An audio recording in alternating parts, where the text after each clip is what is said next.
Queridos irmãos e irmãs, colegas, meninos e meninas, fico feliz em ver as meninas aqui conosco e para nós é uma alegria muito grande estar aqui. Pastor Bruno, obrigado pelo convite. Para mim, muito mais do que alegria, é um privilégio poder estar com vocês. Elildes aí, amigos, Nilson e tantos outros amigos com quem encontramos aqui. Até João Marcos foi minha ovelha lá em Perdizes, o Marcos da Junta de Missões Mundiais. Foi um tempo muito gostoso lá com a gente, e enquanto ele estudava. E eu estive aqui, eu acredito que 3 vezes já, começo dos anos 2000, falando sobre dons, não era aqui, em outra região. Depois eu estive em 2016, falando um pouco sobre a saúde pastoral. Eu tinha saído de um estresse muito profundo, e foi muito interessante porque foi possível trazer aqui a experiência da recuperação desse estresse, porque a saúde pastoral ela vive de insalubridade, né? A Ordem de Pastores avisa, o ministério faz mal à saúde se a gente não cuida bem, né? Então, em 2016 estive aqui em abril e agora aqui com vocês de novo. Então, para mim é um grande privilégio estar aqui. Vejo também com alegria de termos as nossas meninas pastoras aqui. Estava falando com o pastor Bruno. Me lembrei de 2016, quando nós tínhamos um GT sobre ordenação feminina, e me avisaram, olha, você faz parte do GT. Eu então falei, opa, eu nunca estudei esse assunto sobre ordenação feminina. Mas pelo que eu soube, a União Feminina escolheu o seu nome. Tá bom, vamos trabalhar. Então foi possível desenvolver um documento, publicado 3 vezes no livro do Mensageiro, aspectos teológicos exegéticos sobre ordenação feminina. Depois eu trabalhei mais no assunto, não publiquei mais nada.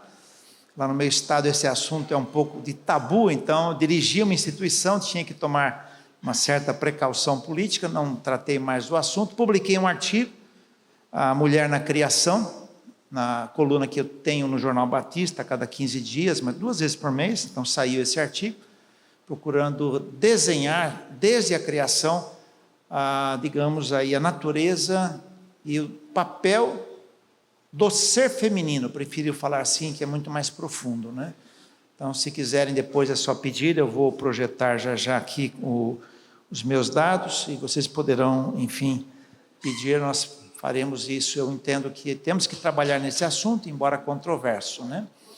Muito bem, vamos trabalhar aqui, dialogar com vocês.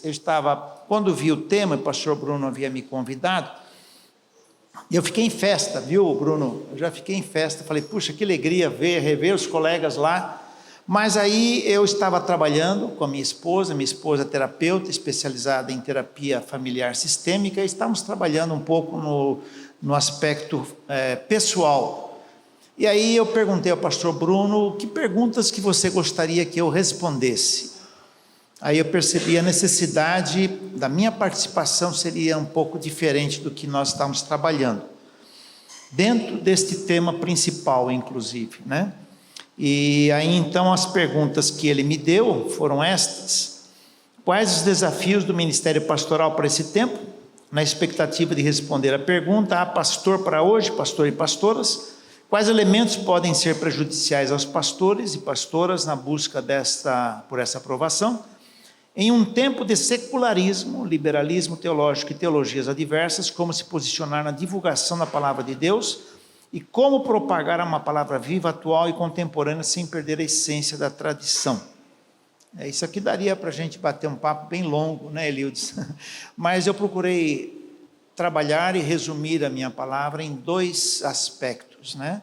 O cenário dentro da igreja e o cenário fora da igreja, principalmente nesse item 3, em tempo de secularismo, liberalismo teológico e teologias adversas, como se posicionar na divulgação da palavra de Deus, que nós estamos numa situação muito complicada no mundo inteiro, diante de uma série de sinais que já eram apresentados no passado e que hoje nós temos fortes e em realização cultural, e que nos afetam como cristãos na vivência nossa. Uma coisa é viver dentro da vida da igreja, a outra coisa é a segunda-feira. Escrevi um artigo na minha coluna com o título Teologia da Segunda-feira. O que o meu sermão de domingo trará de resposta para o membro da igreja que às 5, 6 da manhã vai acordar e ir para o trabalho? E aí, então, ele tem um embate de situações muito sérias na cultura presente. E então eu entendi que poderíamos trabalhar nesse cenário fora da igreja e no cenário dentro da igreja, especialmente pós-pandêmico, e que nós temos aí. Aliás, pastor Bruno, eu deixei 5 livros para ele de presentes da Editora Vida. Eu estou trabalhando na revitalização da área acadêmica da Editora Vida. Deixei 5 livros de presente para vocês. Cristianismo pós-pandemia foi o primeiro livro publicado no meio evangélico brasileiro sobre como lidar com esse ambiente. Eu escrevi o 3º capítulo e esse livro então vai ser presenteado para vocês. Mas tem mais coisas aí da Editora Vida que nós trouxemos, tá? Eu gostaria aí do Vitor me ajudar na projeção. Já estamos aí na projeção. Podemos testar aqui o nosso aparelhinho. Está funcionando? Ótimo, está aqui, ó. Então, esse é o grande dilema nosso, se há pastores para hoje e há palavra para hoje também.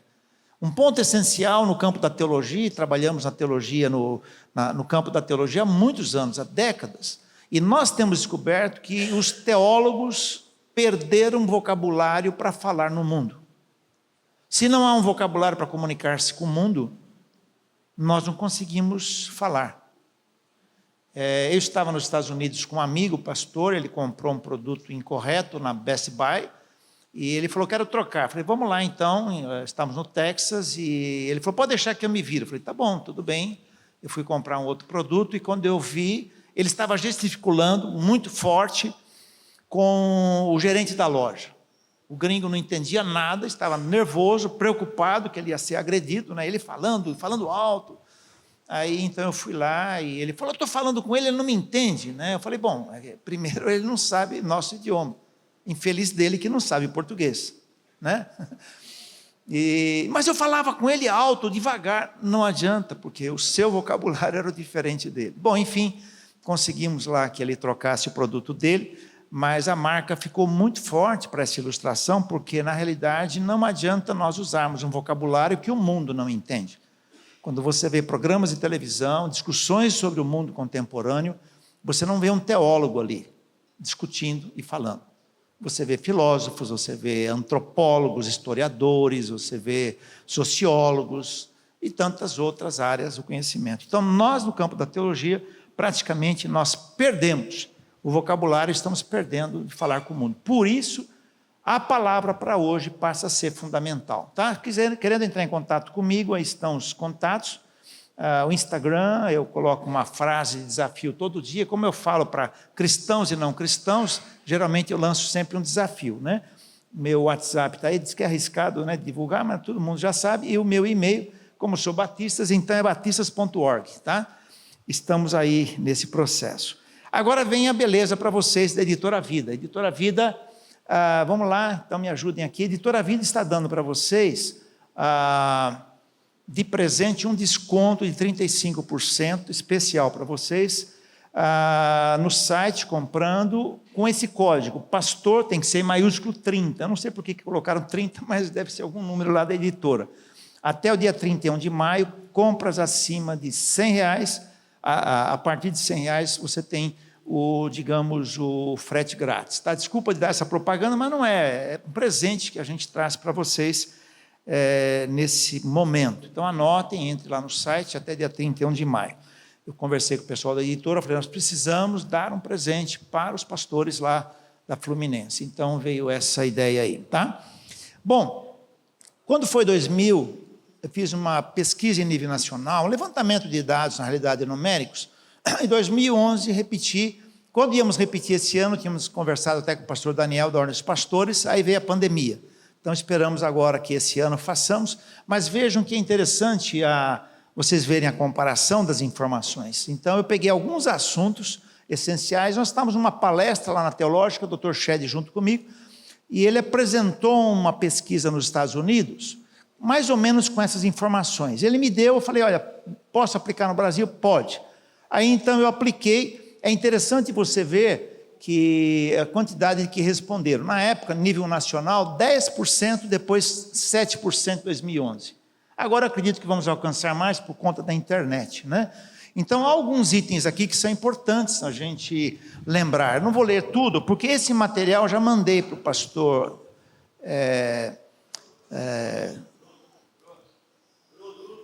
Eu gosto sempre de chamar de festa, né? Que é melhor, mais bonito. Pastor Bruno, e ele vai passar para vocês. Então, vou despertar para vocês algumas coisas. Aqui, de 10% para 23%, a igreja já foi responsável por desastres na família do pastor. Creio que hoje teríamos esse número aumentado, né? Mais outros índices, né? Permaneceu 30%, se sente mais inferiorizado hoje do que no passado. Isso hoje na área de liderança, no setor de clima organizacional, é muito sério e trabalharmos, né? Depois eu vou saltar aqui, tá? Se pudesse, deixaria o ministério, 8 foi para 10, tudo bem. Talvez hoje seja diferente. Mas veja aqui, não tem desenvolvido uma perspectiva de vida daqui a 5 anos, 38, 28. Não sei como é que está hoje. O que me preocupa são esses 3 índices aqui.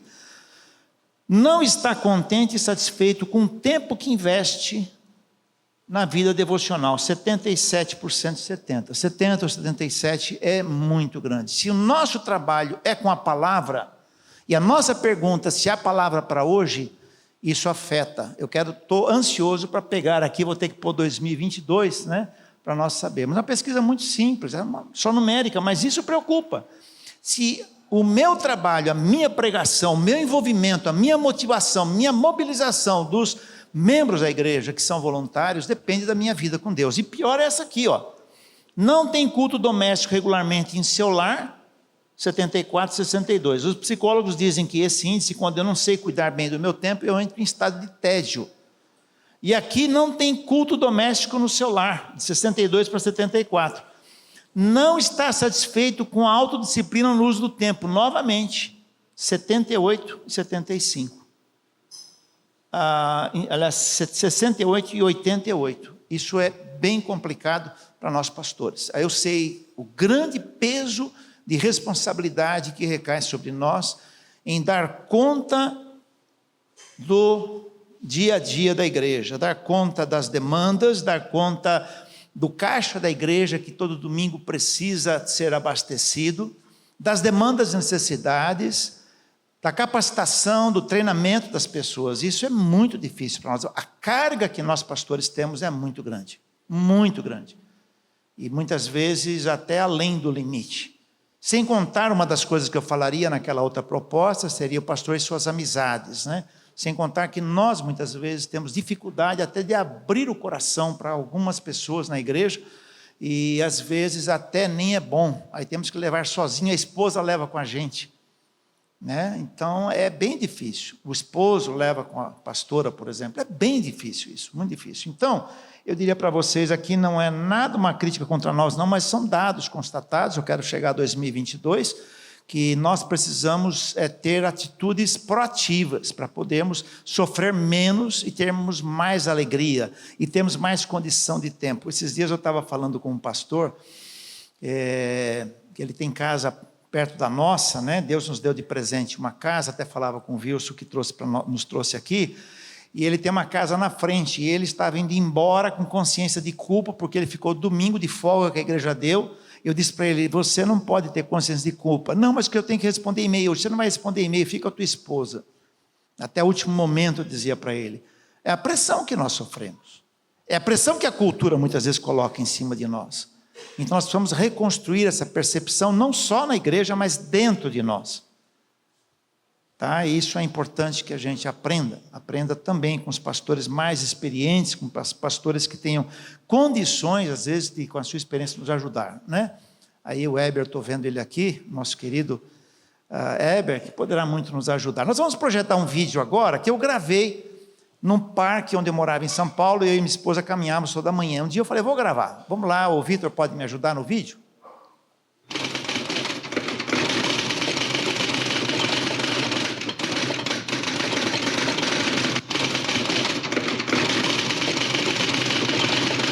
Gostoso um caldo de cana, né? Mas olha como acontece com a cana, gente.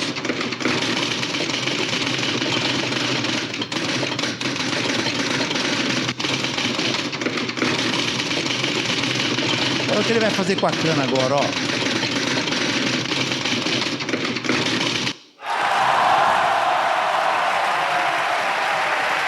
Não muitas vezes nós nos sentimos assim no ministério. É ou não é verdade? Vai sendo sugado pelo trabalho, pela pressão, pelo dia a dia.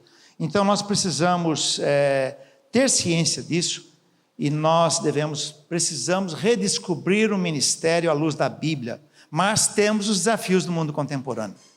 Esse é um grande desafio que nós precisamos também conhecer, porque as pressões são internas na família, internas na igreja e externas do mundo, porque o mundo demanda hoje muito de nós, para que nós venhamos a estarmos contextualizados, para que nós venhamos a estar atualizados com os princípios bíblicos para aplicar no dia de hoje. Então nós precisamos redescobrir a nossa visão, né? E aí tem uma frase interessante, porque a gente fala de legado. Vamos deixar qual legado? Qual modelo de vida? Nós trabalhamos muito. Tem colegas pastores que trabalham de segunda a segunda e não tem férias. Mas qual legado eu deixo na vida da pessoa? Legado não é o que deixamos para as pessoas, mas na vida das pessoas. Modelo de integridade, um modelo de oração, de dedicação, um modelo de sabedoria, e isso é bem difícil muitas vezes na nossa vida.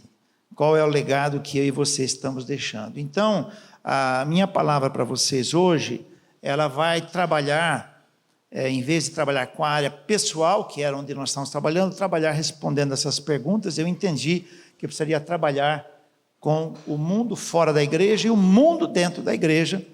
E se nós, pastores, estamos preparados para isso. A gente fala, não, eu cuido bem da minha igreja, né? Participamos da formação até hoje na Fabapar e na Sul-Americana, de muitos alunos, milhares de alunos. A grande questão é preparar o aluno não só para que ele seja um bom fazedor de coisas, mas que ele seja uma pessoa, um modelo de vida. Modelo que possa ser impregnado da vida das pessoas. Esse é um dos pontos essenciais, né? E a partir do momento em que eu vejo o mundo fora da igreja e o mundo dentro da igreja, por incrível que pareça, não estou falando agora o mundo dentro da igreja, é o mundo que entrou, não. O cenário, a cultura dentro da minha igreja, tá? Porque isso vai me responder duas grandes perguntas. O quanto disso é integrado na vida de cada membro da igreja? O quanto do mundo, em geral, é integrado nas decisões diárias do membro da igreja? E eu sempre tenho o costume de pensar em decisão, que é uma área de trabalho que eu tenho, que é a área de ética, que nós sempre decidimos. Eu e você sempre decidimos. Eu não decidi nada. Você decidiu não decidir nada, porque uma não decisão é uma decisão. E como eu decido? Quais são os fundamentos? Quais são as influências que eu tenho? O quanto se torna a métrica para validar o que se aceita da Bíblia? Porque se antes nós dizíamos assim, eu sou o pastor, a palavra de Deus diz isso, o membro da igreja está assistindo o nosso sermão com o Dr. Google consultando outros pregadores. Aliás, quando fizemos no ano retrasado, quando estavam à volta da pandemia, fizemos uma outra pesquisa em nível nacional, onde nós detectamos que cerca de 85% dos participantes, eles tiveram acesso a outros pregadores, tiveram acesso a outros preletores. Destes, 9% entenderam que não haviam pastores, não havia pastor melhor que o seu. 24%, 25% entenderam que tinham pastores melhores que eles. E 64% entenderam que eram iguais. Olha a situação que nós estamos hoje. Há estudos a respeito de como é na pandemia, como o que aconteceu, como o crente foi empoderado na pandemia. Há um link que eu tenho todo esse material, se quiserem é só pedir, inclusive essa estatística. Há poucos dias a revista Ultimato me procurou se não daria para fazermos outra pesquisa, como está sendo a volta. Eu disse, ainda é cedo, temos que esperar mais 2 meses, não sei se eles vão querer fazer. Mas o quanto o membro da igreja hoje, ele recebe da cultura do mundo, do trabalho, do dia a dia, e isso é aplicado nas suas decisões. E hoje, esqueçam televisão. Sabe por quê? Porque a cultura do mundo, ela vem pelo Instagram. Eu já fiz um teste comigo mesmo. Quanto tempo eu ficaria ali virando no Instagram as histórias? Eu cheguei a 2 horas, vou me testar. Depois que terminou 2 horas, falou, opa, deixa eu me acordar. O que eu aproveitei disso? Se eu disser que é nada, é muito. Mas o membro da igreja faz isso. Eu posso estar fazendo. Aí eu pesquisei no Instagram, só estou falando em Instagram, tem Facebook, YouTube. Eu pesquisei no Instagram que tem um setor lá que diz quanto tempo eu passo por dia e a média da semana. Faça o teste. Ensine o membro da sua igreja. É aí que a pessoa aprende a cultura. A cultura Prozac, da alegria falsa. A cultura do selfie, a cultura, enfim, de que ela deve estar sempre bem, ainda que não está, e assim por diante. Então não é só a televisão, hoje nem sempre a televisão ajuda. Mas isso transmite para pessoas métricas, princípios, e isso vai afetar em como ela aceita ou não a palavra de Deus, que para nós é a palavra. Que palavra nós vamos pregar para o povo? Eu posso pregar uma palavra. Estou construindo agora um curso para a Faculdade Sul-Americana sobre interpretação. Então tem aquilo que é a palavra de Deus e aquilo que eu extraio da palavra de Deus, que vai depender de como eu sou, de como eu tenho os meus pressupostos. E os pressupostos que nossos crentes estão tendo hoje estão sendo fortalecidos por um secularismo, por um afastamento de Deus. E já já eu vou estar mostrando isso para vocês. Então, esse é o lado de fora em si da igreja, né? É o mundo de fora da igreja que nós estamos precisando também conhecer. Por quê? Pelo seguinte, porque em uma lápide nós temos 2 datas, do nascimento e da morte. A minha biografia, o que eu sou, vai estar entre essas 2 datas. Vai estar exatamente entre essas 2 datas. Acho que eu vou puxar um pouquinho para cá, né? Porque assim vocês podem enxergar melhor. Ficar aqui na bateria. Acho que não é pecado mais hoje ter bateria, né? Eu sou da época que meu avô missionário, dizia que se me encontrasse na fila do cinema eu não ia para o céu, né? Mas tudo bem, bateria não podia, hoje pode. Então, em uma lápide, o que eu coloco entre decisões e história da minha vida, entre a primeira data e a segunda? Esse é um ponto que eu preciso trabalhar. Mais do que isso, né? O mundo que nós vivemos, que mundo é esse? É um mundo insalubre, nós sabemos disso. É um mundo em trevas, onde o meu papel é ser sal e luz. Mas é possível ser cristão e viver nesse mundo? Olha só, as meninas gostam de patchwork, né? Olha só o patchwork que vai se formar agora aí. Vamos lá.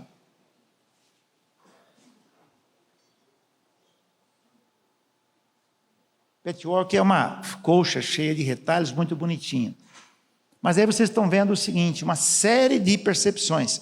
Nós estamos com outro computador aí na linguagem da religião Apple, então de vez em quando ele não entende muito bem, mas agora entendeu. Então é o patchwork das tendências da história.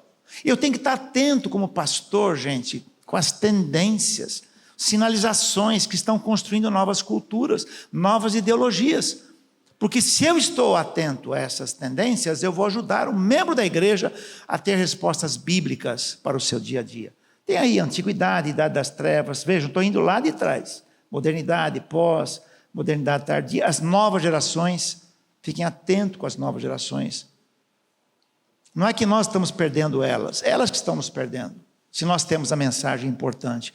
Vícios capitais, workaholic, work lover, resiliência, burnout, o mundo VUCA e BANI, que nós já vamos falar já sobre ele. Então é necessário que nós venhamos a investir tempo nisso. Se nós temos que dedicar tempo para fazer coisas e não descentralizamos para as pessoas agirem, nós perdemos esse compasso. A nossa visão tem que ser de líder, olhar para frente, olhar as tendências, não de obreiro só. O obreiro faz, o líder tem a visão, o líder vai longe em si, né? Eu vou soltar uma pequena frase aí, eu vou ler rapidinho, mas eu não vou gastar tempo, porque vocês vão ter isso em mão. Estava assistindo o Café Filosófico da TV Cultura, e a Olegária Matos disse, na modernidade o mundo foi desencantado. O que é o desencantamento do mundo? É quando toda a significação da vida é tirada do transcendente, toda a significação da vida é tirada de Deus. As pessoas vão procurar outras significações da vida. no fitness, nos passeios, nos relacionamentos, nas viagens. E nós, como igreja, estamos tendo hoje que competir. A palavra para a igreja hoje deve ser uma palavra de significação de vida. A vida hoje é frívola, sem sentido. E quando nós mostramos que a vida, ela é com sentido, nós chegamos à conclusão de mostrar às pessoas que existe razão para acordar de manhã, numa segunda-feira, às 4 da manhã para trabalhar, e aquele dia é o dia que fez o Senhor, regozijemos e alegremos nele. O membro da igreja precisa ter essa certeza. Percebem? Então nós vivemos um mundo autônomo, num mundo sem referenciais seguros. Cada indivíduo é dono da verdade. Nós dizemos isso no campo da pesquisa, que o mundo é plano, todo mundo tem direito de falar o que quiser. Quando você parte para entender que não precisa mais de uma câmera de vídeo, tem um celular e pode postar um vídeo com as suas opiniões no Instagram, em grupos de WhatsApp, você se tornou uma pessoa que tem direito de falar como qualquer pessoa de qualquer rede de televisão. Basta viralizar, dizer alguma coisa que as pessoas se interessam. Então, todo mundo hoje tem direito de pensar, decidir, e é plano. Não basta mais eu dizer, eu sou o pastor da igreja. Quem sabe o jovem adolescente vai dizer, tá bom, e daí? Meu pai paga o seu salário? Não basta mais. Nós estamos perdendo a credibilidade e nós precisamos recuperar a credibilidade, porque afinal de contas Deus nos deu um ministério que ele é necessário para trazer razão de vida às pessoas. A vontade hoje ela é irresistivelmente governada pelos instintos pessoais. Você viu que hoje as pessoas expressam o que elas sentem? Eu estou magoado com você. Um dia eu estava numa reunião de uma assembleia, de convenção, e um pastor estava lá perguntando a necessidade de rever uma decisão de uma comissão, e o relator da comissão disse, eu estou muito magoado com você. Eu olhei assim e falei, puxa, mas no meu dicionário estar magoado é pecado, né? Como é que é essa história? Mas hoje as pessoas se sentem essa liberdade. Então, eu fiz uma tabelinha para vocês, não vou ler, vocês vão ter isso aí, comparando a modernidade e a hipermodernidade. Humanismo, individualismo. Verdades universais, nada a ver com o universal do reino, tá? Verdades aplicam-se a todo mundo e aqui são individuais e plurais. Certeza era objetiva, hoje é um relativismo. A natureza, fonte de informações, determinismo ético da natureza. Consequencialismo do ato, eu vou fazer isso, o que vai produzir? Hoje não, é fazer o que manda o coração. Então é necessário que você conheça essas coisas, tá? Eu tenho mais aí, depois vocês poderão ver isso aí, tá? Ok? Não sei se está funcionando, Vitor, mas eu estou tentando aqui, tá? Ok. Então, eu fiz um outro desenho para vocês e atualizei o livro do César Hesque, 2005. Eu tive que atualizar. Era uma palavrinha só. Olha agora como tem. Novas dependências. Talvez você e o membro da sua igreja. Secularismo que a gente entende não é só ateísmo. É isso também. Internet, realidade virtual, era da velocidade, hoje metaverso. Trabalho workaholic, é uma espécie de um alcoolismo do trabalho, né? O burnout, sexo, erotização e gênero. Não vai dar tempo a gente falar isso aqui. Celular, smartphone, redes sociais, amizade virtual, fake news. Compras, consumismo, ter maior que o ser. Hoje, usar é maior que o ter, que o possuir. Vivemos um mundo descartável, percebe? Então, nós temos aí esses vícios que foi detectado por uma pessoa que não sei se crê em Deus, mas que nos afeta o membro da minha igreja, afeta o membro da sua igreja, tá?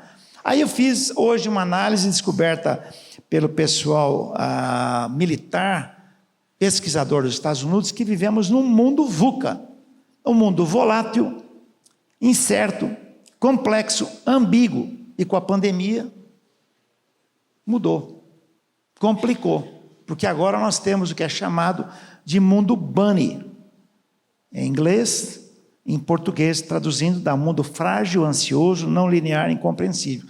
Como é que eu prego a palavra para as pessoas que querem uma compreensibilidade da vida e as pessoas são capacitadas pelos meios massivos de comunicação a viver esse tipo de mundo? E viver esse tipo de mundo que não mudou. Um mundo complexo, volátil, nada é eterno. E como é que eu prego o eterno da palavra para as pessoas que acham que nada é eterno? Vejam, o secularismo que temos hoje é diferente. Como é que eu mostro a simplicidade do evangelho para um mundo complexo? A certeza do evangelho para um mundo ambíguo? Então, algo que nós precisamos trabalhar e conhecer com mais profundidade, tá certo? E aí umas historinhas para a gente ver, né? Ele tinha mais de 2.000 amigos no Facebook, pensei que teria mais gente aqui no funeral dele. Amigos hoje são outros amigos, né? Meu filho, não, você não foi baixado pela internet, você nasceu. É o caso em si, né? Os conceitos mudam completamente. Isso afeta a mente, a maneira da pessoa pensar a realidade. E depois o filho foi preso, e o pai chega e diz, não sei onde erramos, filho, contigo. Aí ele fala, pai, não é esse cara aí, sou eu aqui. Nem o filho ele conhecia em si, né? Eu quero trazer para vocês agora um filósofo brasileiro que lhe influencia muito membro da sua igreja. Ele é aqui do Rio de Janeiro, Zeca Pagodinho, tá? O vocabulário do cotidiano hoje é assim, o Zeca tem uma música, Deixa a Vida Me Levar, fiz o que estava a fim de fazer, meu coração mandou, eu fiz. Hoje você não precisa explicar, por que você agiu assim? Não sei, meu coração mandou, eu fiz. Então a música ensina. A vida não é resultado de nossas ações, nós é que somos resultados dela. Miguel Falabella, na novela. Não se represa um rio, não se engana a natureza, faça represa o que quiser, pois o rio cedo ou tarde vai arranjar um jeito de rasgar a terra, abrir o caminho e voltar a correr do seu leito de origem. Então, não adianta você resistir essa pulsão, essas paixões que você tem. Simplesmente se entrega. No fundo, a ideia é essa em si. Colecionei mais algumas frases, porque quando você se dá conta, já rolou. Vou fazer o quê? Quantos casais temos de aconselhar em que nós temos de lidar com esse princípio? Isso é um princípio, é um secularismo, tá? Não há como resistir à natureza, não tive como escolher. A natureza falou mais alto. O Bob Marley, guitarrista, disse, se você obedece todas as regras, acaba perdendo a diversão.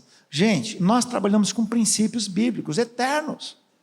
Que palavra eu tenho para hoje, para as pessoas que no fim estão sendo influenciadas por estas expressões, tá? E hoje é muito comum na televisão defender a cultura de gênero, você não pode ter medo de ser aquilo que escolheu ser. Eu não escolhi ser assim, eu simplesmente sou assim. Muitas vezes é essa percepção.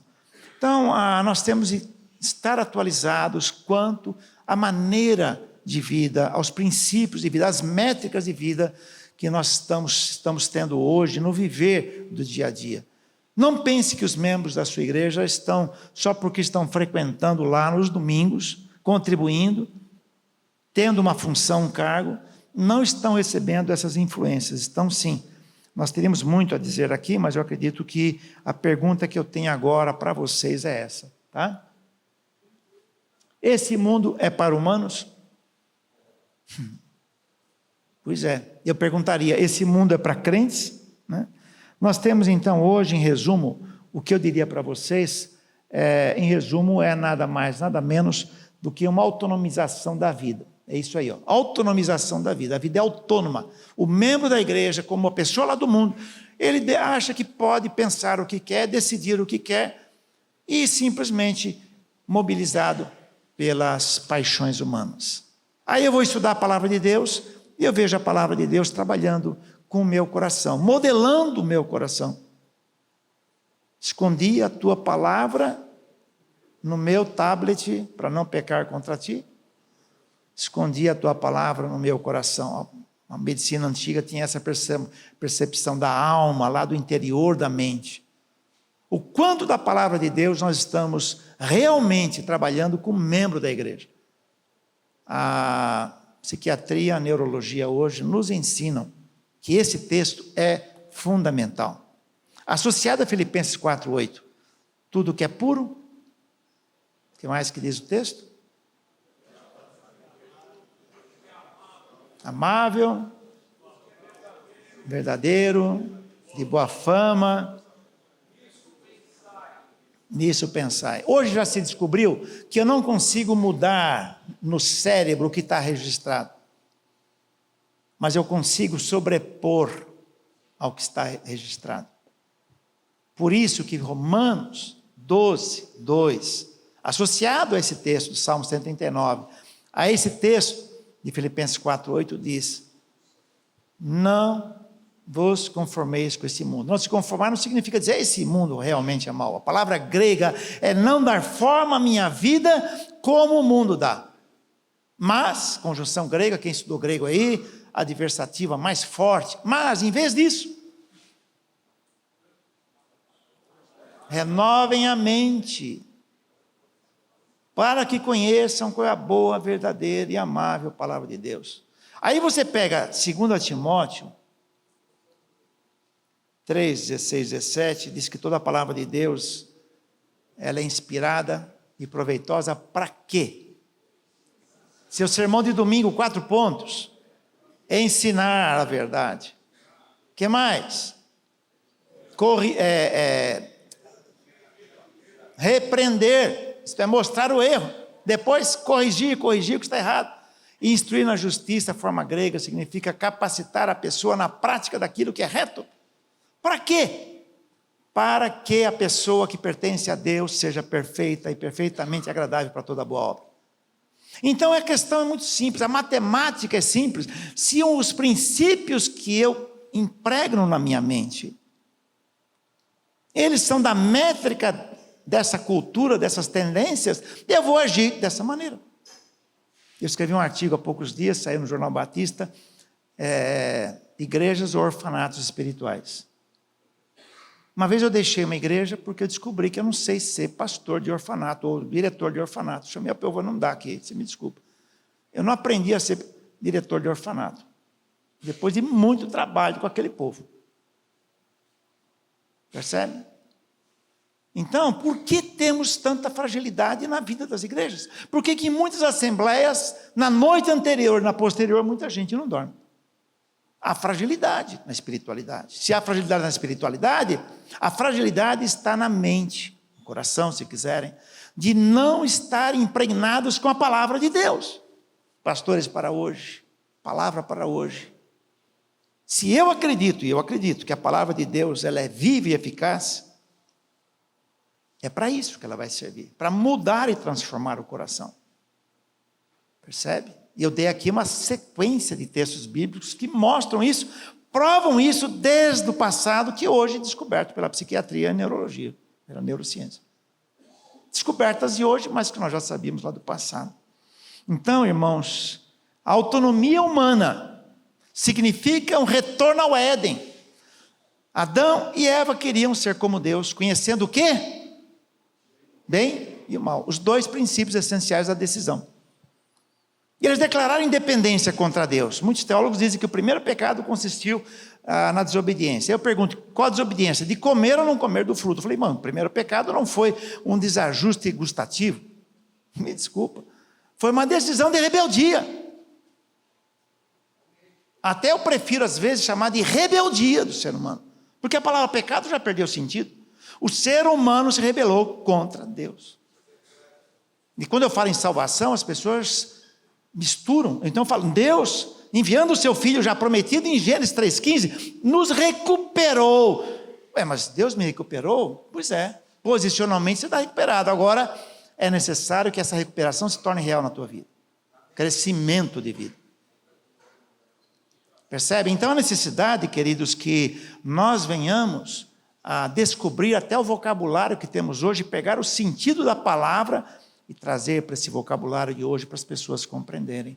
Adão e Eva, eles escolheram ser como Deus porque eles escolheram os princípios essenciais por conta própria de serem como Deus. Gênesis 3:22. Quiseram fazer uma leitura antropocêntrica e não teocêntrica da vida. Deus diz, eis que o ser humano é como um de nós. Conhecedor do quê? Do bem e do mal. Ele não depende mais de mim. Que pela viração do dia, minha hipótese, Deus conversava com Adão e Eva, talvez ali primeiros traços de discipulado, quem sabe, para dialogar sobre as decisões do dia. É uma hipótese.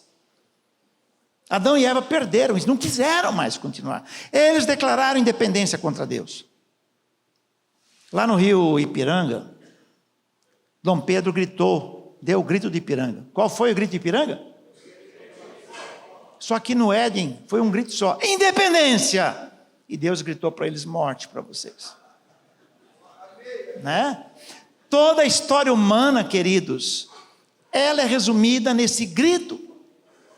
Se você for ver na modernidade, é o mesmo grito. O ser humano, embora tenha muitas coisas positivas na modernidade, o ser humano gritou contra Deus, usando agora a razão e a técnica. Na pós-modernidade ou hipermodernidade, o ser humano também gritou contra Deus, porque agora ele acha que ele tem direito ao sentido da vida. É a declaração total, e Deus está morto. Já já vou falar sobre isso para vocês. Então, a pós-modernidade, a hipermodernidade ou a modernidade é a repetição do Éden na história. O ser humano quer declarar autonomia cada vez mais. Qual é o meu papel, pastor, para hoje? Palavra para hoje é mostrar ao ser humano que ele é criatura de Deus, mostrar ao ser humano que ele se rebelou contra Deus, mostrar ao ser humano que lá no Éden, Deus poderia ter destruído tudo, reconstruído, mas ele nos amou. Gênesis 3,15, proto-evangelho. Descendente da mulher, virá para resolver essa situação. A salvação, então, ela é um meio de me trazer de volta ao plano da criação. Nós precisamos mostrar isso para a pessoa. A salvação não é um fim em si mesmo. Amanhã eu vou investir tempo nisso com vocês.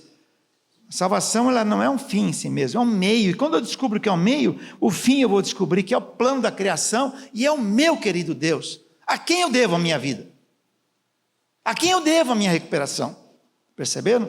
Eu vou colocar uma tabelinha para vocês aí, não vou ler tudo, depois vocês vão receber isso aí, que é a tabela da leitura antropológica da vida, tá? Eu desenhei antropocêntrica, isto é, o homem, a mulher, antropos, né? No centro, e Deus. A leitura hoje é a partir do ser humano e não a partir de Deus. A cosmovisão, a visão de mundo é humana, aí a óptica é divina. Do ponto de vista de Deus, como eu encaro essa situação? Como eu encaro essa decisão? Realidade é humana que é importante, aqui é a realidade da criação dentro da soberania divina. Ética subjetiva, meu coração mandou, eu fiz. Aqui é ética objetiva vindo da fonte externa do ser humano, que é a palavra de Deus. E sofrimento humano deve ser evitado. Sofrimento humano pode ter um significado didático. Tem mais um pedacinho aqui, depois vocês podem copiar. Está demorando um pouco para chegar o sinal daqui aí, tá bom? Aí tem outro pedacinho, depois vocês podem ver isso aí com mais calma depois em casa. Então, o que acontece? Nós temos hoje no mundo secularizado duas matrizes.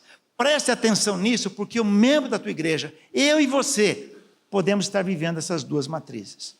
Primeiro, a sociedade de gratificação e bem-estar imediatos. Já eu falo sobre isso. E subjetividade, que é a terceira vez que eu falo, desejo de paixões e impulsos como meu referencial para a minha decisão. Tá? Então, nesse sentido, o que acontece? Se eu for trabalhar com o conceito da subjetividade, dos desejos humanos, eu vou num filósofo que é a base do pensamento hoje, que nenhum bendito teólogo escreve alguma coisa sobre isso. Eu fico provocando os teólogos o tempo todo, né? É o Fred. Conhece o Fred? Friedrich Nietzsche. Ele é a base dos meios de comunicação, base das mensagens nas mídias sociais, base na vida de muitos de nós, base inclusive no conceito de cultura de gênero. Não falo ideologia porque hoje é cultura, é mais do que ideologia. É a base hoje. Não adianta citar textos bíblicos para as pessoas, tem que estudar o chão onde elas estão. Tem que limpar aquele chão, às vezes tirar aquele chão para a pessoa acordar. E o Friedrich Nietzsche, veja bem o que ele disse. Olha, eu conferi isso 2, 3, 4 vezes, não tem erro de digitação. Valores inferiores. Humildade é inferior. Humildade, piedade, amor ao próximo, bondade, objetividade. Como que isso é inferior? Na nossa visão bíblica, não. Mas na visão do mundo hoje é isso. Uma vez que eu vou me oferecer a ser útil para o próximo, ou eu vou aceitar que eu errei, vou ter que ser humilde, isso não pode, porque nós temos aí uma mudança de valores. Valores superiores. Aliás, aqui eu vou ler: humildade, piedade, amor ao próximo, bondade e objetividade. Valores superiores: orgulho. Não é verdade? As pessoas são orgulhosas, não sabem perdoar, elas não sabem ser gratas. Aí o meu papel pastoral é ajudar as pessoas a desenvolverem esse atributo na vida. Porque esses atributos estão presentes no fruto do... e não nas obras da carne. Viram? Esse é meu papel. Pastor para hoje, palavra para hoje. Mas eu tenho que entender o mundo de hoje. A personalidade criadora não é no sentido de criativa, sabe? É criadora de criar princípios, criar forma para a sua vida, risco, sem medo. Eu vou tentar. Mas você tem um princípio bíblico válido. Não importa, eu vou tentar. Há um princípio no utilitarismo, no pragmatismo, que diz o seguinte: se deu certo, é certo. Deu para perceber o erro, o sofismo? Nem tudo que dá certo é certo. Holocausto, escravidão, segregação racial, segregação feminina e tantas coisas. Deu certo, mas não está certo.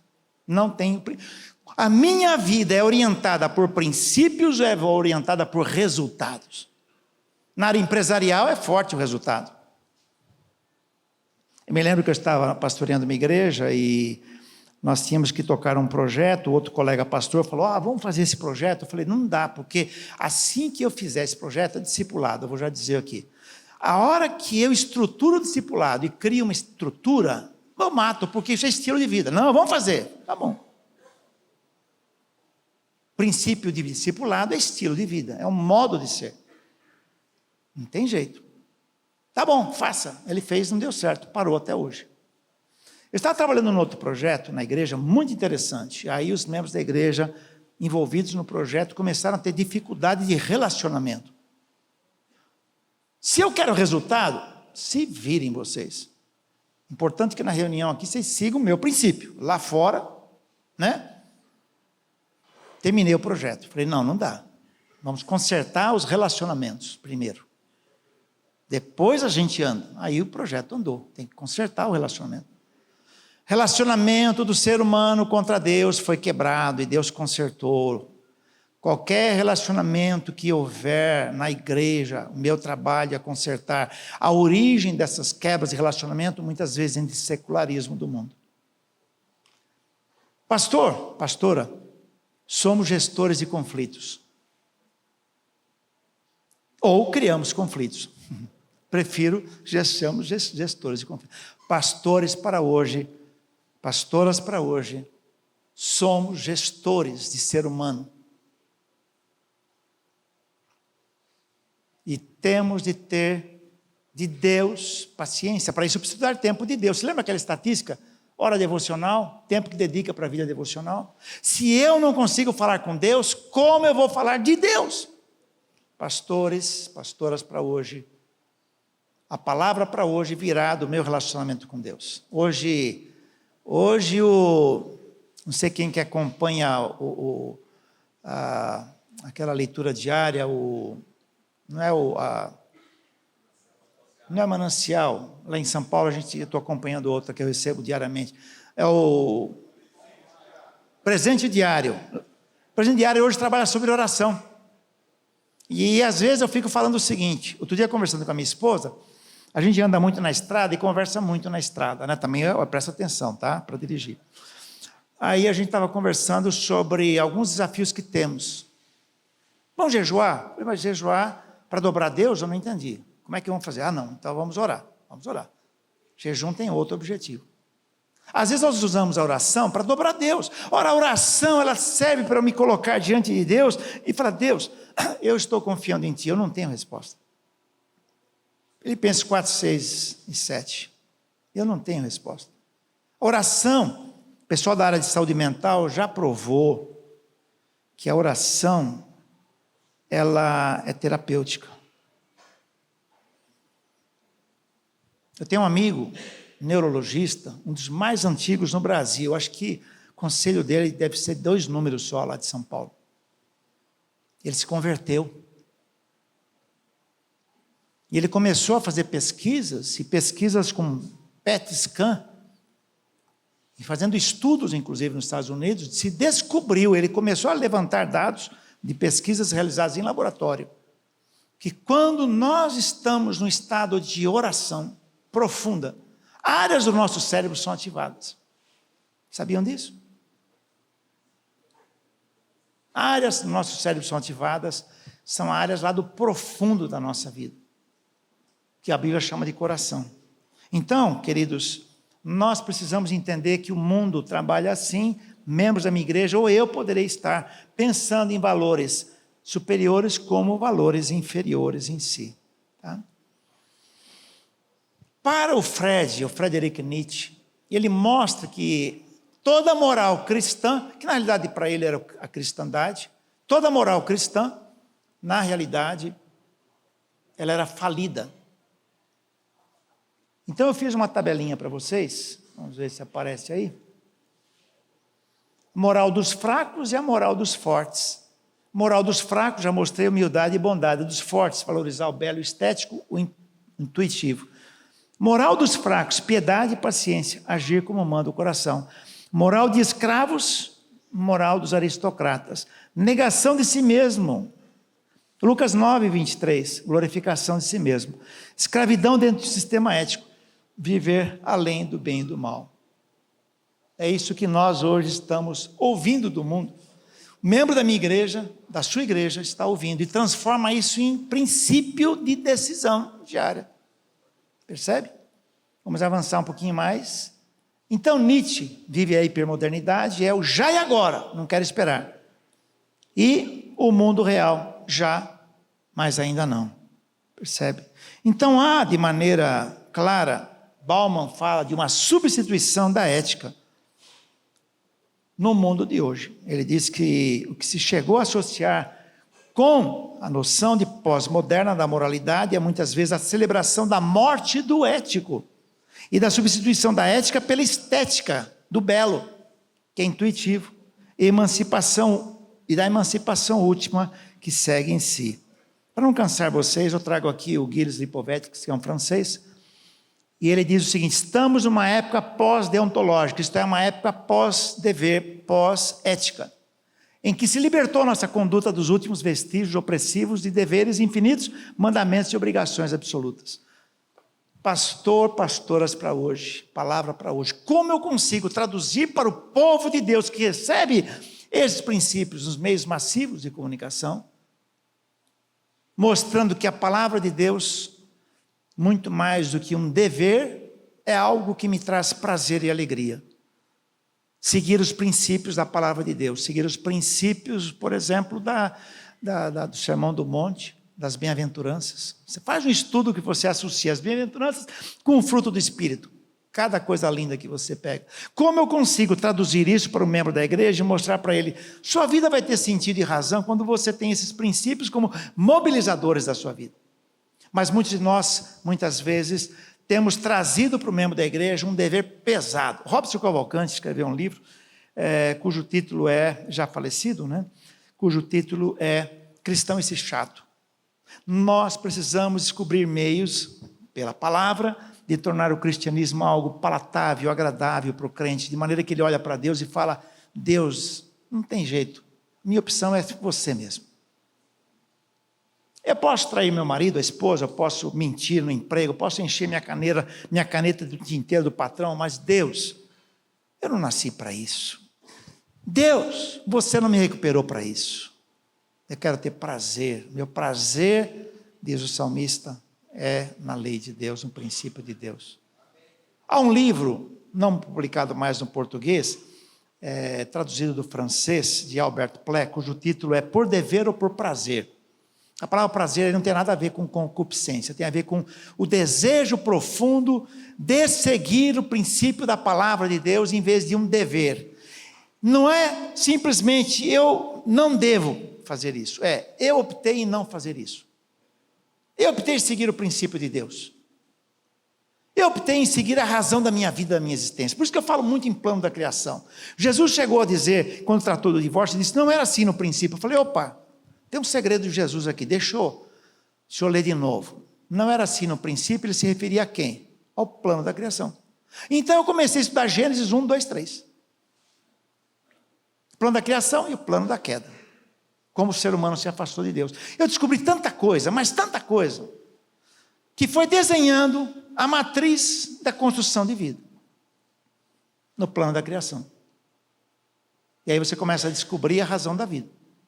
Quando eu mostro para o crente, que para a pessoa não crente, mais ainda, que o cristianismo é estilo de vida, que é uma resposta para a minha razão de acordar toda manhã, aí a pessoa começa a entender o evangelho muito mais do que uma pólice de seguro contra incêndio do inferno. A razão da vida. Jesus fez em 3 anos explicando essa razão, vivendo essa razão. E um discípulo ainda traiu Jesus, né? Então eu tenho que entender o seguinte, que os meios massivos de comunicação, eles possuem uma mensagem profética da pessoa contemporânea, que é dirigida à obtenção do máximo sucesso da vida, e sucesso nem sempre financeiro. Sucesso em prazer. A pessoa então ela fica procurando o melhor prazer na vida. Faça um teste, depois de terminar esse abençoado retiro. Senta lá com o teu cônjuge e veja por 15 minutos as mensagens no Instagram, no Facebook. Quantas mensagens de autoajuda? Quantas mensagens mostrando alegria? A pessoa que você conhece nem sempre está daquele jeito.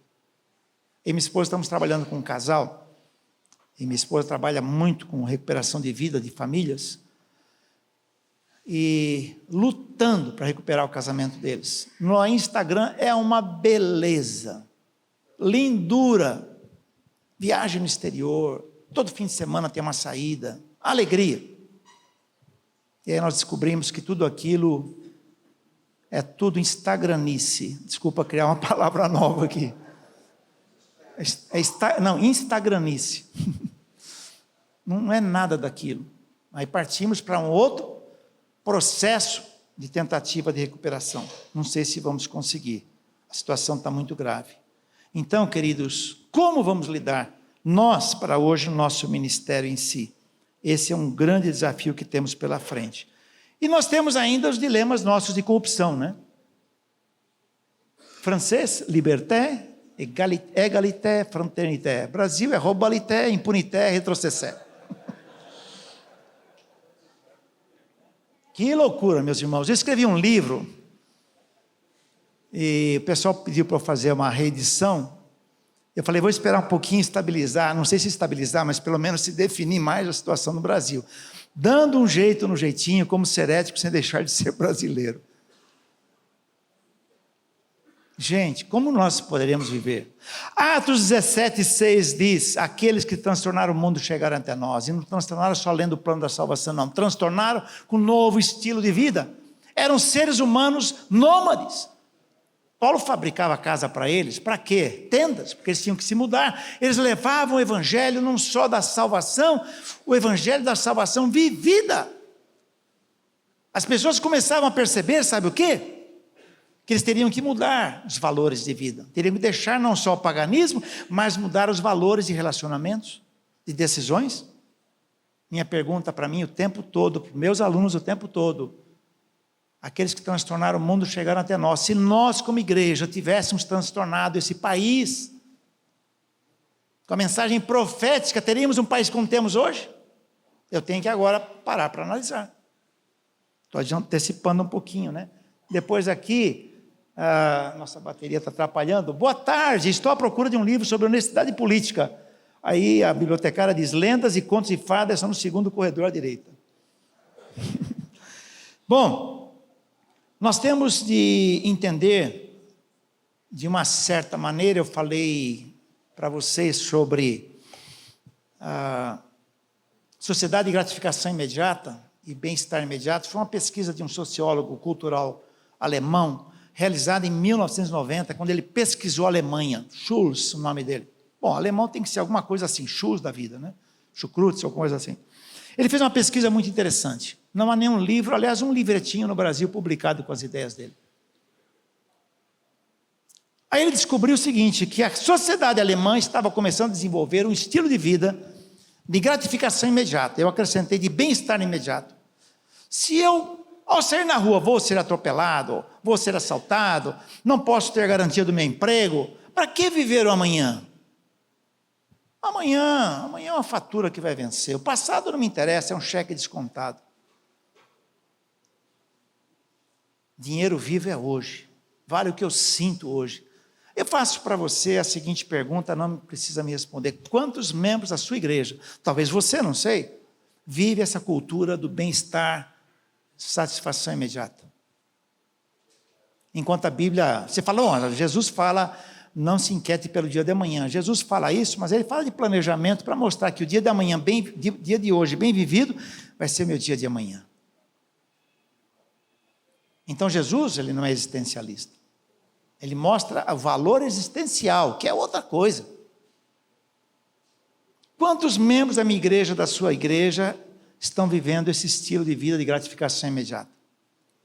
Qual o próximo feriado mesmo, gente, que cai aí numa sexta ou quinta-feira? Corpus Christi. Quantos membros da igreja estão esperando o Corpus Christi? Viveram agora 21, viveram sexta-feira, né, chamada Santa. Não esperam feriado, então a pessoa é mais ou menos assim no domingo, né? A pessoa quando chega sexta-feira às 10 horas da noite, está feliz da vida, irradiante porque vem o sábado. Mas quando começa a tocar aquela musiquinha do Fantástico, sei lá que hora que é, se é 8, 9, a pessoa entra em estado de depressão, porque vem segunda-feira. Esperando novamente a segunda-feira, a sexta-feira. Gente, isso é vida. O membro da minha igreja, da sua igreja, está vivendo esse tipo de vida? Percebe? Então nós temos, queridos irmãos, que caminhar muito, caminhar cada dia mais, para mostrar razão e sentido do Salmo 118, 24. Esse é o dia, regozijemo-nos e alegremos-nos nele. Como eu posso transformar o meu dia, o dia do membro da igreja, num dia que possa ser esse dia? É o nosso ministério pastoral para hoje e a palavra para hoje. É nós trazermos os princípios bíblicos, a essência que está lá, pega aquela essência e traz para aplicar no mundo de hoje, diante de todo esse secularismo. Percebe? Nessa sociedade de gratificação imediata, os casamentos já não precisam durar até que a morte separe, até que a satisfação dure. Já viram isso? Não se constrói história de vida. Tanto com a visão de Nietzsche, quanto com a visão da sociedade de gratificação imediata, nós perdemos a nossa historicidade. Não existe amanhã, não existe futuro, existe hoje. Perdemos o senso de história. Se eu perco o senso de história, eu perco o valor da minha vida. O nosso Deus, queridos irmãos, é o Deus de Abraão, Isaque e Jacó. Nós temos uma biografia e temos necessidade de mostrar ao membro da igreja que a nossa biografia, ela é calcada na existência de Deus. Tá? Então é necessário que nós venhamos a caminhar com isso. Hoje, o nosso ministério pastoral, ele tem sentido. Se nós fizermos uma análise de mundo, pegarmos os princípios bíblicos e mostrarmos ao povo de Deus que muita coisa na vida tem sentido, mas muita coisa precisa ser reavaliada, reconstruída. Qual é a métrica que o membro da igreja leva? Percebe? E eu programei para falar para vocês hoje, e eu vou encerrar a minha palavra de agora, falando rapidamente sobre isso. Construção social do conhecimento e a realidade e de valores. Eu fico aturdido, não sei aqui no estado que se fala, pastor Eliudes, quando a gente perde noção, quando eu vejo discussões no campo da ética sem discutir a construção social do conhecimento e realidade e valores. Hoje, a defesa dos valores éticos, morais, do abortamento, cultura de gênero, família, ela é baseada na construção social. A sociedade construiu essa visão de mundo. A sociedade construiu essa visão de que a vida não vale nada, a vida da gestante vale mais do que aquela vida que está ali sendo desenvolvida. Me lembro quando eu estava ali no STF, defendendo diante da ministra Rosa Weber, a nossa visão evangélica sobre abortamento. Trabalhei com dois conceitos, o conceito genético e embriológico, mostrando que nós temos uma identidade genética logo na concepção, e essa identidade permanece até o termo, até a morte. Percebe? Eu sou essa construção desde aqueles primeiros segundos em que uma célula se repartiu. Elias e eu somos carecas porque ele geneticamente foi determinado assim. Não vamos dizer que isso é doutrina predestinacionista, tá, gente? Mas, de qualquer maneira, a identidade genética, Salmo diz, naquele corpo informe, Deus já me teceu. Só que na concepção de hoje, é a construção social do conhecimento. Isto é, a sociedade está construindo uma maneira diferente de viver, a partir da qual nós construímos os valores éticos. Agora é interessante isso, porque essa construção social, essa estratégia, foi a mesma que construiu o Holocausto, que eu falei há pouco. Foi a mesma que construiu a escravidão, foi a mesma que construiu a segregação racial feminina, o tribadismo, que é a extração do clítoris nas culturas especialmente orientais, árabes. Ela aceita socialmente. Mas aí eu digo, né? Nem tudo que funciona, ou tudo que dá certo é certo, nem tudo que é culturalmente certo é certo. Essa é a base da discussão, meus irmãos. Você pega, os teóricos discutem cultura de gênero, abortamento, valores éticos e morais, família, essa é a base. É necessário, então, eu recuperar o princípio bíblico e trazer para hoje. Nós vemos o mundo pós-verdade, não é um mundo que está falando mentira, não. É um mundo que diz o seguinte: o quanto mais se repete aquela informação, ela se torna verdade. Os meios de comunicação, que não são apenas hoje a televisão, jornais, mas as redes sociais. Viralizou é verdade. Viralizou, verdade. Como é que eu trabalho isso com um membro da igreja? Ou comigo? Como eu faço isso? Ensinando princípios bíblicos da palavra de Deus sobre a verdade. O que é a verdade? A verdade hoje, ela necessariamente não precisa coincidir com os fatos, com a realidade. Basta coincidir com a quantidade de opiniões. Isso é pós-verdade. Aí eu preciso voltar, na filosofia a gente brinca, né? Voltar na epistemologia, na construção do conhecimento, e dizer o seguinte: há uma diferença entre a opinião e o fato em si. Hoje, as pessoas criam os fatos por conta própria, porque é uma cultura de construção do conhecimento, da realidade e dos valores. Isso é chamado de sociologia do conhecimento, na linguagem mais complicada, né?